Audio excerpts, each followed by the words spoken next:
Right, so, the Immortal Thor #1 came out, variant cover. It's not the Alex Ross cover. I really like the Alex Ross cover, but this is, the George Perez cover, which is still good. It's still good. But yeah, the Immortal Thor #1, written by Al Ewing, of course it is. It's got Immortal in the title, and Al Ewing seems to want to make all of the characters that he writes immortal, be it Hulk, Thor, the X-Men. I don't know if he wrote Immortal X-Men. I mean, it's got to have been Al Ewing to write Immortal X-Men. That's just his thing now. He seems to be, like, making characters immortal, or making, like, calling every character that he writes the Immortal blank.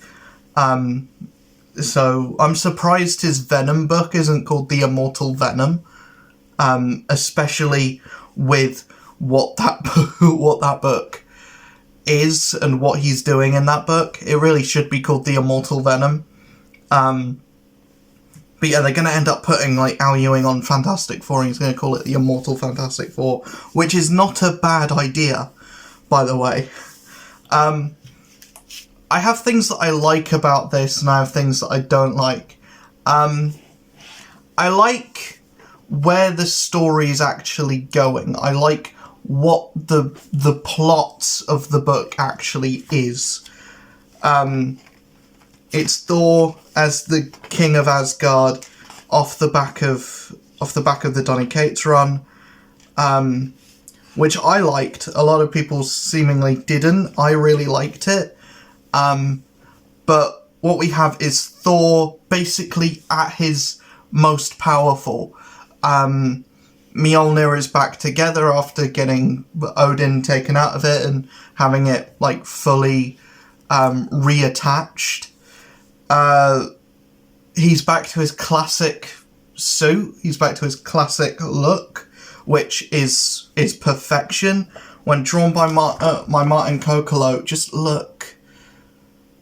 It's beautiful. The artwork in this book is beautiful, and when Martin Kokolo draws Thor, my god, does he draw Thor. He draws Thor really well. He's just the perfect artist for a book like this. He makes it look whimsical when it needs to, and he makes what needs to look like it's in shadow, what needs to look menacing does look menacing, and what needs to look whimsical does look whimsical.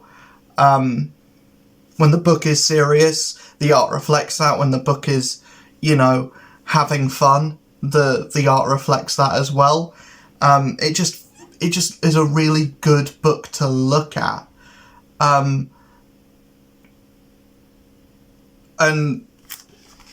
the big thing that this book is doing is just kind of establishing where Thor is in his life at this moment, and kind of his duty as King of Asgard, and him balancing that with his life on Earth, and, the kind of calm that Earth gives him, not being seen as a god or a king, but being seen as a friend.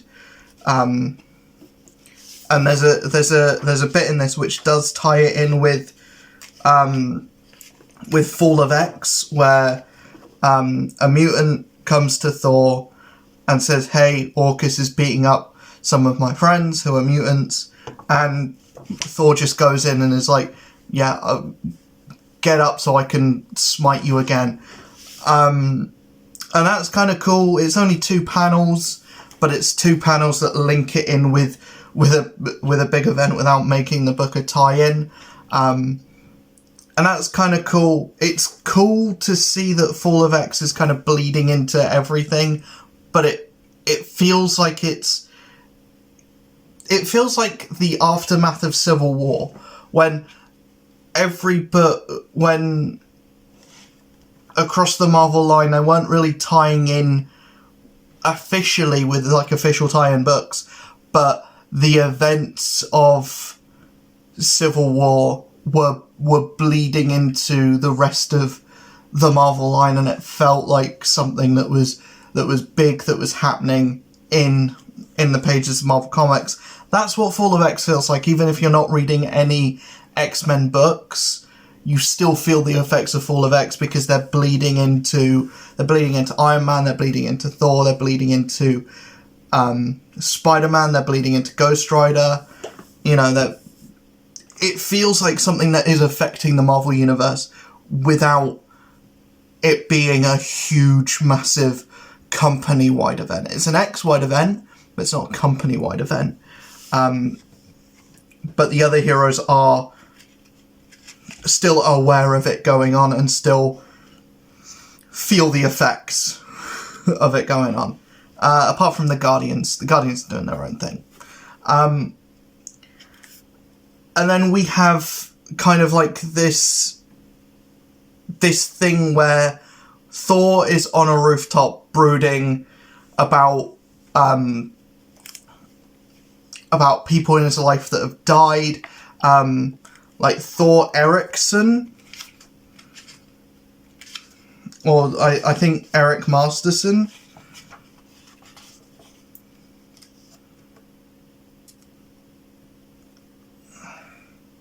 Yeah, Eric Thorvaldson, Ian Nahanda, and Marvel, like, name dropped, and Thor's like pondering, since he's got all this power and he can command the sky now, could he bring them back possibly? And then he's like, no, even if I did, I wouldn't feel good about it. And there's some things even gods should have limits. And I feel like that's a fun sequence. And then we're immediately thrown into an action sequence with this guy called Theranos, who is the Utgard Thor. And this is what I mean when I say that Martin Kokolo can do the whimsical, but he can also do, you know, stuff that looks frightening and imposing as well. It's just an artist that's able to get both of those is like an actual a treasure to have. And Martin Kokolo is just, his art in this is great. I think he did Black Panther before, and that book looked fine, but I think this is really allowing him to stretch his talent. So we have, like, the Utgard are like... The Utgard are to Asgardians what Asgardians are to humans, essentially. They are the gods of the gods. and Turanos is basically here because, as he puts it, the world is on a standstill and Thor has to make a decision, or has to make a choice whether he wants to change things himself or be forced to make a change of some sort. And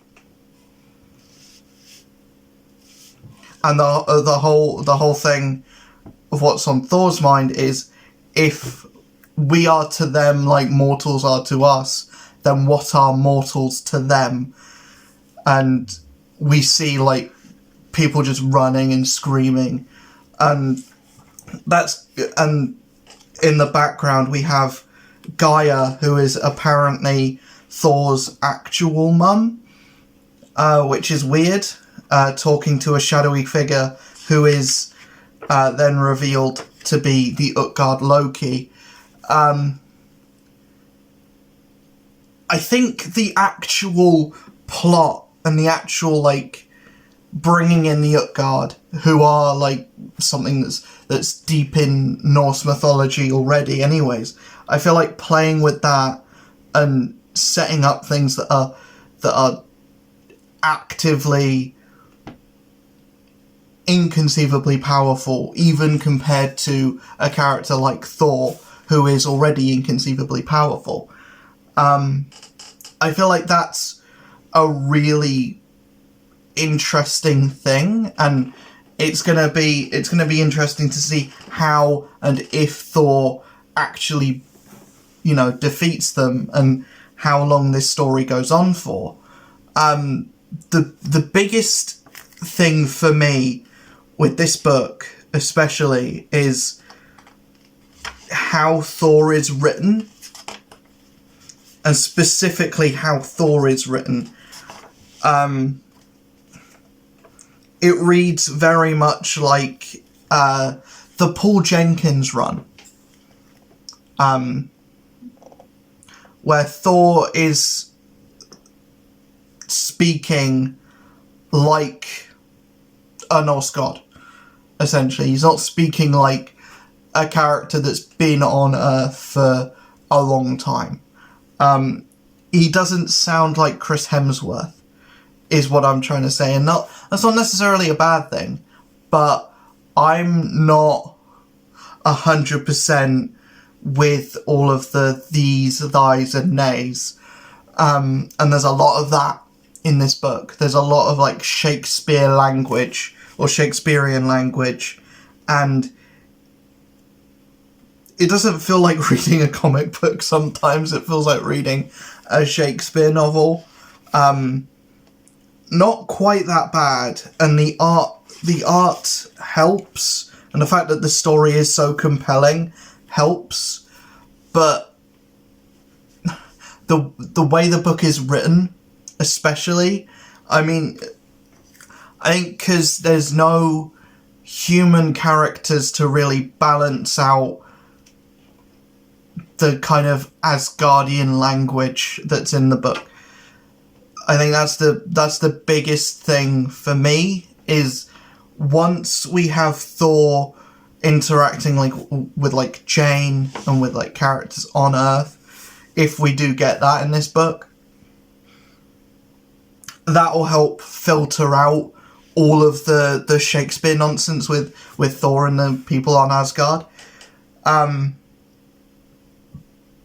at the moment, that's always been a struggle with me with reading Thor, and the Aaron run kind of balanced that out. And Donny Cates, I didn't even notice. Thought it was used sparingly in the Donny Cates run, and it was used even more sparingly towards the end of Aaron's run. It was like reading Thor was like reading any other Marvel book. With this, it definitely feels more like reading something like a Shakespearean novel. As weird as that may sound, there's a lot of like, it's not quite as bad as when Stan Lee was writing, but it's very prominent, and the kind of like Asgardian language is very prominent in this book, especially, and it sets it apart from everything else that's coming out of Marvel, but it's not my bag. I'm interested to see where the book goes. I don't know if it's something that's going to keep my engagement throughout the entire run, but I'm at least going to give it till issue 3, and if by issue 3 I'm not digging it, then but if you're into Thor, this is not a bad book by any means. Martin Kokolo's art is phenomenal. It's amazing. It's the perfect art for a book like this. And I think the actual story and where it's going with introducing new things into the Thor mythos is great. I feel like this is a strong opener and a strong first issue, especially because it is longer. It is like a thicker, chunkier book. It's not like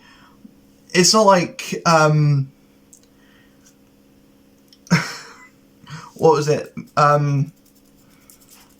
Moon Knight 25, which was like the length of a graphic novel. But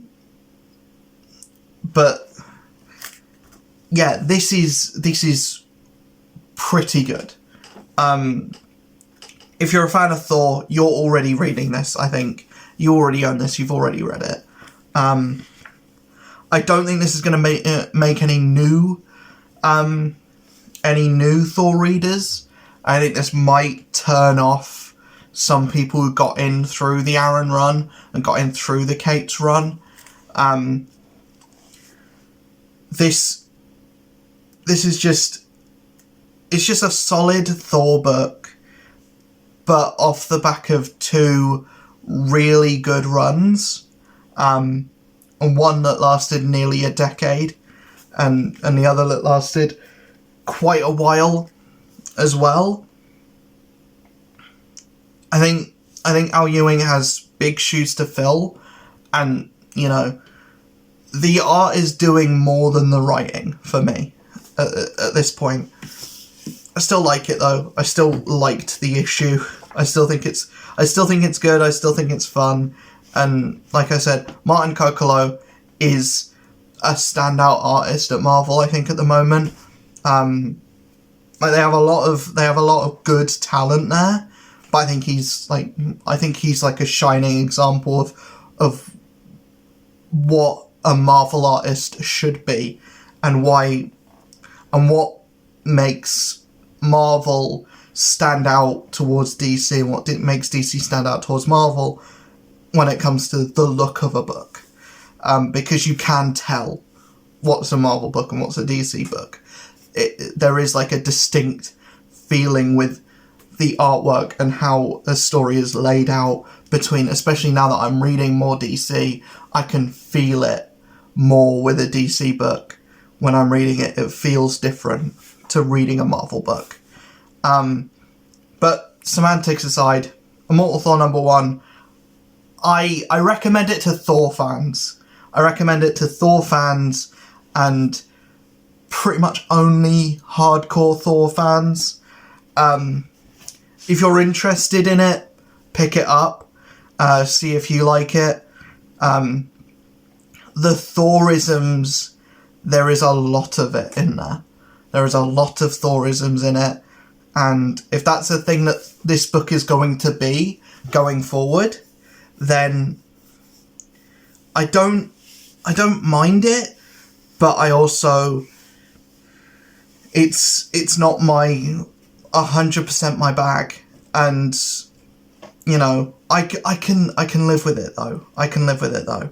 If the art continues to be as good as it is, and if the story still continues to intrigue me as much as this did, then I think we're onto a good run, despite the Thorisms. Anyways, I hope you enjoyed the video. If you did, hit that comment, hit that like button, hit that subscribe button, hit that notification bell.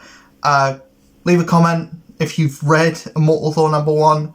Let me know what you thought of it, and also let me know what other books you've been reading this week and just in general. I'll see you guys in the next video. Hopefully you enjoyed this one. Peace.